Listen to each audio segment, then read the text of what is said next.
कदीम ज़माने की बात है, एक जंगल में एक बहुत खूबसूरत परी रहा करती थी। वो परी बहुत नेक दिल और दयालु थी, लेकिन इसके साथ एक मसला था जो सिर्फ वही जानती थी।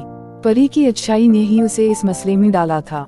एक दफा की बात है, परी ऐसे ही जंगल में अपने जादू से खूबसूरती फैला रही थी और खुश हो रही थी सबको देखकर कि अचानक उसने बारिश की बूंदी इस जगह भी गिरा दी जहाँ माया नाम की चुड़ैल अपनी आसत में लगी हुई थी। इसने परी को देखा और गुस्से से परी के ऊपर अपना गंदा जादुई पानी पीकर उसे शराब दे दी कि तुम दिन में परी और रात में भयानक चुड़ैल बन जाओ, और तुम्हारा ये शराब तभी टूटेगा जब कोई सच्चा आदमी तुम्हारी रात वाली शक्ल देखकर तुमसे शादी करेगा।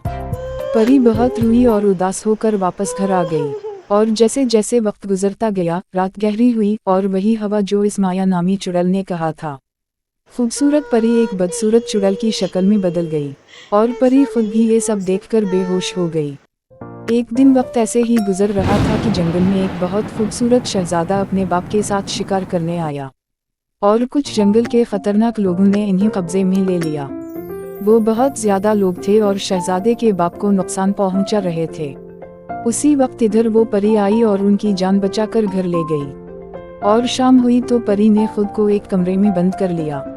शहजादा जो कि अब उसे पसंद करने लगा था, उसने उसे बहुत कहा कि दरवाज़ा खोलो, पर परी ना मानी और बोली आप जा सकते हैं। लेकिन शहजादे ने सब कुछ खिड़की में से देख लिया और परी की अपने आप से की हुई बातें भी सुन ली कि चुड़ैल का शराब ना होता तो आज मैं शहजादी होती, और शहजादे ने फैसला कर लिया कि वो परी से ही शादी करेगा जो भी हो जाए। और वो वापस अपने महल गया और अपने गुलाम भेजकर परी को महल बुलाया और इससे रजामंदी से शादी कर ली, और परी हमेशा के लिए परी बन गई और शराब से मकत हो गई। शहजादा नेक दिल इंसान था, परी के जैसा ही, इसलिए बुराई जो भी कर ले दोस्तों, जीत हमेशा अच्छाई की होती है।